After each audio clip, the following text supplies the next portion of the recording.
Kwa kweli vijana, yaani kwa starehe zako tunakula maisha kwa starehe zako mwenyewe. Hapa sasa unasikianga sasa unakula utamu. Yaani unakula kila kitu kwa starehe zako mwenyewe. Wapi ingine tena alafu kuna bwana. Waje hii game kwanza kidogo kwanza. Ndio sasa tuone sasa utamu wa maisha vinakuanga sasa.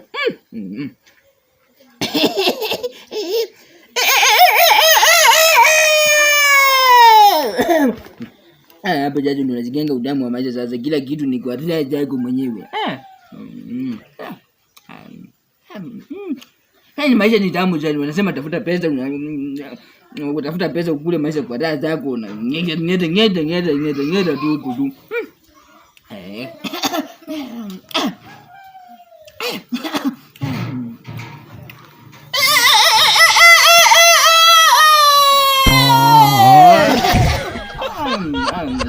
Zangu mwenyewe nakula maisha kwa raha zangu.